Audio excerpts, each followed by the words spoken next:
Add. Add क्या होती है? हेल्प। हेल्प किसकी? मैजिस्ट्रेट की या पुलिस की। चैप्टर 4 प्री में पूछ लेते हैं चैप्टर का नंबर और चैप्टर का नाम। इस चैप्टर का नाम है power of superior officer of the police and aid to the magistrate and the police. ठीक है, इसकी जो प्रोविजन है सेक्शन 30 से 34 तक दे रखी है। इसके अंदर देखते हैं section 30, power of superior officer of police, मतलब जो सुपीरियर ऑफिसर है उसकी क्या पावर होएगी? सुपीरियर ऑफिसर इसकी क्या पावर होएगी? अब मान के चलो कि ये पुलिस स्टेशन है, ठीक है, और ये वो एरिया है जो इस पुलिस स्टेशन के अंडर है। अब इस पुलिस स्टेशन के अंदर एक तो है इंस्पेक्टर, एक है सब इंस्पेक्टर, एक है असिस्टेंट सब इंस्पेक्टर, एक है हेड कांस्टेबल, एक है कांस्टेबल। तो जो इंस्पेक्टर है ये इंचार्ज है पुलिस स्टेशन का, ठीक है। तो जो भी इसका सुपीरियर ऑफिसर होगा, इंस्पेक्टर का सुपीरियर ऑफिसर होगा, वो इंस्पेक्टर वाली पावर यूज़ करेगा, ठीक है। इसके पास सेम पावर होती है। जब ये किसी एरिया के अंदर अपॉइंट हो गया सुपीरियर ऑफिसर, जो इस एरिया के अंदर पुलिस स्टेशन का इंचार्ज जो है उसके सेम पावर होती है इसकी। तो मतलब क्या है कि सुपीरियर ऑफिसर अगर इस पुलिस स्टेशन में आ गया और यहाँ पे बैठा है तो इसकी पावर ऑफिसर इंचार्ज इतनी है, और पावर कहाँ तक होगी? जो भी एरिया उस पुलिस स्टेशन के अंडर में है, ठीक है। सेक्शन 30 यही बात बोल रहा है। उसके बाद है 31, ये प्री में आता है, public when to assist magistrate and police officer. मतलब पब्लिक जो है वो मैजिस्ट्रेट को और पुलिस ऑफिसर को कब असिस्ट करेगी? 3 केसेस है जिसमें वो असिस्ट कर सकती है, और असिस्ट कितना करना है? असिस्ट करना है रीजनेबल जितनी डिमांड होगी, ठीक है। रीजनेबल डिमांड का मतलब क्या है? अगर जैसे इसका फर्स्ट पॉइंट है कि कोई बंदा अगर भाग रहा है, पुलिस उसको पकड़ रही है, तो एक रीजनेबल डिमांड कर सकती है आपसे, आपका बाइक मांग सकती है, गाड़ी मांग सकती है। ऐसी कोई अनरीजनेबल डिमांड नहीं करेगी भी मेरे नाम कर तेरी गाड़ी, ठीक है। मतलब एक रीजनेबल डिमांड जो बहुत ही ज़्यादा एक्सेस ना हो। तो इसका जो ए पॉइंट है ये मैंने बता दिया। इसमें बस ये है कि पर्सन भाग रहा था और जो पुलिस ऑफिसर जो है या फिर मैजिस्ट्रेट जो है उसको पकड़ने की कोशिश कर रहे हैं, और उसको पकड़ने के लिए उसको किसी आम बंदे की हेल्प चाहिए, ठीक है। अब मान के चलते हैं कि अमन नाम का एक पर्सन है, ये पुलिस से भाग रहा है, और मैजिस्ट्रेट या पुलिस जो है इसको पकड़ने की कोशिश कर रहे हैं, और इसको पकड़ते हुए मान ली ये सड़क पे भाग गया, और यहाँ पे कोई राकेश नाम का बंदा है, इसके पास बाइक है। तो ये जो मैजिस्ट्रेट है और ये पुलिस ऑफिसर जो है ये राकेश से बाइक मांग सकते हैं उसकी, ताकि वो अमन को आसानी से पकड़ सके, ठीक है। और ये मैजिस्ट्रेट और पुलिस ऑफिसर जो है उसको अरेस्ट करने के लिए कैपेबल होने चाहिए। अब अरेस्ट कब कर सकते हैं? अरेस्ट कर सकते हैं कॉग्निजेबल केसेस के अंदर, ठीक है। कॉग्निजेबल केस कौन से होते हैं? ऐसे केस जिसमें विदाउट वारंट अरेस्ट किया जा सकता है, ठीक है। मतलब कि खतरनाक केस होना चाहिए, कोई खतरनाक कांड करके भाग रहा है, किसी का गला काट के भाग रहा है, किसी को गोली मार के भाग रहा है, किसी के ऊपर एसिड डाल के भाग रहा है ये, ठीक है, उन केसेस में है ये। बी पॉइंट क्या है? To prevent and suppression the breach of peace. इसमें क्या कह रहा है? जो पीस है उसको ब्रीच किया जा रहा है, शांति भंग करी जा रही है, अशांति फैलाई जा रही है, उसको रोकने के लिए, उसको दबाने के लिए जो भी एक्शन लिए जाएंगे उसमें किसी की हेल्प ली जा सकती है। मान के चलो कि बहुत ज़्यादा भीड़ इकट्ठी होगी और उस भीड़ में पुलिस वाले की आवाज़ सुनाई नहीं दे रही किसी को, वो चिल्ला रहा है कि शांत हो जाओ शांत हो जाओ। अगर आप पास में खड़े हो, आपके पास लाउड स्पीकर है या फिर कुछ ऐसा इंस्ट्रूमेंट है जिससे उसकी आवाज़ को एम्पलीफाई किया जा सकता है, पुलिस वाले की आवाज़ को, तो वो आपसे मांग लेगा, ठीक है। उसके बाद है in prevention of any injury attempted to be committed to any public property. इसमें कह रहा है कि पब्लिक प्रॉपर्टी को इंजरी पहुंचाने की कोशिश कर रहा है कोई इंसान, ठीक है। अब अमन नाम का बंदा है, इसने क्या किया? गुस्से में आके अपने घर से लेके आया, बुलडोजर निकाल के लेके आया और उस बुलडोजर से पब्लिक प्रॉपर्टी को नुकसान पहुंचा रहा है। तो अब इस केस में मान के चलो कि जो पुलिस ऑफिसर है उसने देखा भी आपके पास ट्रैक्टर है, आप इस बुलडोजर के अंदर अपना ट्रैक्टर बिठा दो, ये पलट जाएगा और पब्लिक प्रॉपर्टी को नुकसान होने से बचाया जा सकता है। तो इन केसेस में असिस्ट कर सकते हैं। उसके बाद आता है section 32, aid to person other than police officer executing warrant. Other person की बात हो रही है इसमें, ठीक है। अदर पर्सन को मान के चलो प्राइवेट पर्सन। अब जो ये अमन नाम का प्राणी है, ठीक है, इसको अरेस्ट करना है और पुलिस स्टेशन में बंदे ही नहीं है जो इसको अरेस्ट करके ला सके, ठीक है। कोई इसका एक पड़ोसी है जिसके साथ बनती नहीं, कुछ भी है, कोई भी अदर पर्सन है इनके अलावा, पुलिस ऑफिसर के अलावा, उसको बोल देंगे। जैसे राकेश को ही बोल देंगे कि राकेश भाई इसको पकड़ के लेके आ तुम, ठीक है।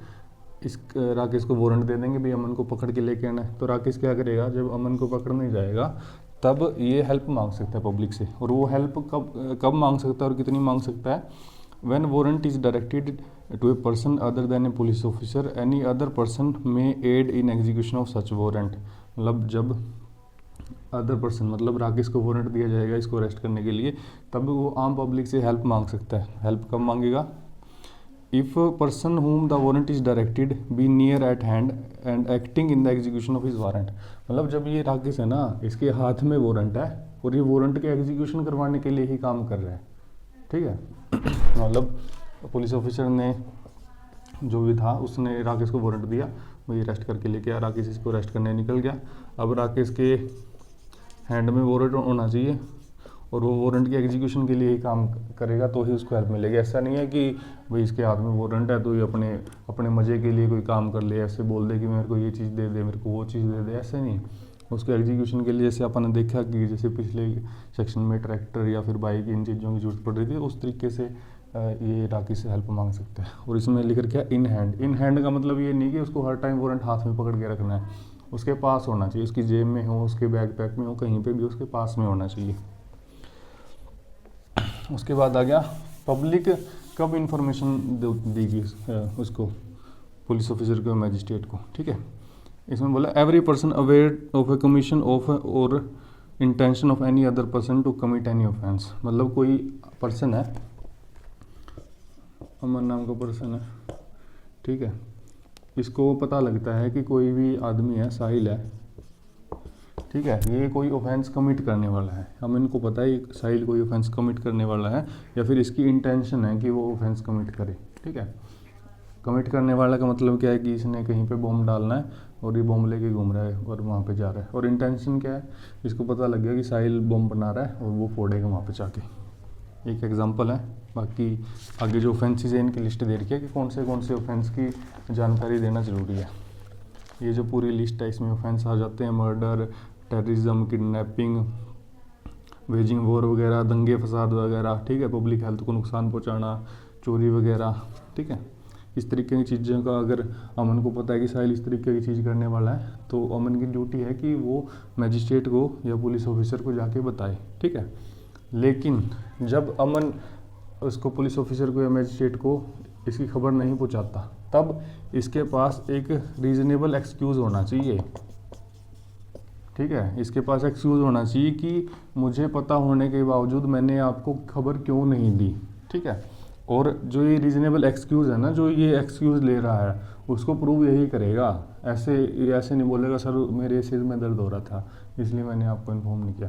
एक रीज़नेबल एक्सक्यूज़, खतरनाक, जैसे इसको ऐसे डरो भी साहिल मेरे को ना मार दे कहीं पे, खतरनाक से एक्सक्यूज़ होना चाहिए, रीज़नेबल, ठीक है। और इसमें सबसेक्शन 2 इसका ये बात बोल रहा है, जो भी ऑफेंस कमिट होने की बात है ना, ये सिर्फ ऑफेंस इंडिया के अंदर नहीं, ये जो ऑफेंस है ये आउटसाइड इंडिया भी हो सकते हैं, ठीक है। मतलब ज़रूरी नहीं है कि साहिल जो ऑफेंस प्लान कर रहा है, जो कमिट करने की प्लान कर रहा है वो सिर्फ इंडिया में ही हो। क्या पता है पाकिस्तान में बम डालने की सोच रहा हो, चाइना में बम डालने की सोच रहा हो, तो उस केस में भी इसको बताना ज़रूरी है। अमन ऐसे नहीं कह सकता सर मैंने तो इसलिए नहीं बताया वो पाकिस्तान पर डाल रहा था, तो ये रीजनेबल एक्सक्यूज़ नहीं है। तो ऑफेंस कहीं भी हो, इंडिया में हो, आउटसाइड इंडिया, कहीं भी हो, बताना ज़रूरी है। अच्छा, उसके बाद आ जाता है duty of the officer employed in connection with the affair of village to make certain report. इसके अंदर ये है कि कोई गांव वाला है या फिर गांव का प्रधान है, उसकी ड्यूटी बनती है कि ये चीज़ें हैं वो मैजिस्ट्रेट को या फिर ऑफिसर इंचार्ज ऑफ पुलिस को बताए, ठीक है। इसमें बताया कि every officer employed in connection with the affair of a village and every person residing in village shall forthwith communicate to the nearest magistrate or the officer in charge of the nearest police station whichever is nearer any information which he may possess। मतलब कि इसमें ये बोल रहा है कि गांव का कोई पर्सन है, गांव में रहता है जो, और या फिर उस गांव का कोई प्रधान है, वो उसको अगर कोई खबर मिलती है, जो इसमें नीचे ऑफेंस दे रही है उसके बारे में बात करेंगे, उसको कोई खबर मिलती है, वो या तो नियरेस्ट मैजिस्ट्रेट को पहुंचा दे या नियरेस्ट पुलिस स्टेशन को बता दे। ठीक है, अब मान के चलिए 15 किलोमीटर दूर है, ये 17 किलोमीटर दूर है, अब नियरेस्ट ये है 15 किलोमीटर वाला, इसको पहुँचाएगा इसको। ठीक है, अगर ये अवेलेबल नहीं है तो यहाँ पे चला जाएगा। अब ज़रूरी नहीं है कि अगर ये दोनों ही नहीं मिले तो इसके ऊपर कोई पनिशमेंट लगाई जाएगी, मतलब इसका एफर्ट करना ज़रूरी है। ये तो बोल देगा भाई मैंने तो अपनी तरफ से जोड़ लगाया था, ना तो मेरे को मैजिस्ट्रेट मिला ना मेरे को पुलिस वाले मिले, मैं क्या करता भाई, मैंने तो जोड़ लगाया था, मैंने आपको फ़ोन भी किया था और ऐसे भी बात नहीं बनी तो मैंने व्हाट्सएप छोड़ दिया था, आपने नहीं देखा तो मैं क्या करूँ। मतलब एफर्ट करना ज़रूरी है। उसके बाद ऑफेंसेस है, क्या क्या ऑफेंसेस है जिनकी खबर देना ज़रूरी है। ठीक है, इसमें इस सेक्शन में बात किसकी हो रही है, या तो गांव में कोई बंदा रहता है, ठीक है, या फिर उस गांव का प्रधान, उसकी जिम्मेवारी है। ठीक है, द परमानेंट और temporary residence of a notorious receiver और वेंडर ऑफ स्टोलन प्रॉपर्टी, मतलब ऐसा पर्सन जो चोरी की हुई चीज़ों में डील करता है, सेल परचेज करता है। ठीक है, उसका परमानेंट या फिर टेम्पररी एड्रेस ये बताना ज़रूरी है। दूसरा क्या है, any resort to any place within or passage through such any robber escape convict or proclaimed offender, मतलब कि ऐसा रास्ता या फिर ऐसी जगह जहाँ से कोई रोबर या फिर कोई भागा हुआ इंसान जो पुलिस की कस्टडी से भागा है, या फिर प्रोक्लेम्ड ऑफेंडर। प्रोक्लेम्ड ऑफेंडर होता है जिसने कोई खतरनाक क्राइम किया हो, जिसकी सज़ा 10 साल या फिर लाइफ सेंटेंस या फिर डेथ सेंटेंस हो सकती है। ठीक है, तीसरा क्या है, कमीशन और intention to commit such near such village any non bailable offence और ऑफेंस पनिशेबल विद सेक्शन 189 और 191, मतलब कि कोई उसको पता लगता है कि कोई इंसान है गांव के आसपास या गांव में, वो कोई ऑफेंस कमिट करने वाला है, और वो ऑफेंस कौन सा है, नॉन बेलेबल ऑफेंस है, मतलब सीरियस नेचर का ऑफेंस है। या फिर सेक्शन 189 ऑफ BNS 189 के अंदर अनलॉफुल असेंबली, अनलॉफुल असेंबली में ऐसा होता है 5-7 बंदे या फिर ज़्यादा बंदे इकट्ठे होके कोई बुरी चीज़ करने जाते हैं। ठीक है, या फिर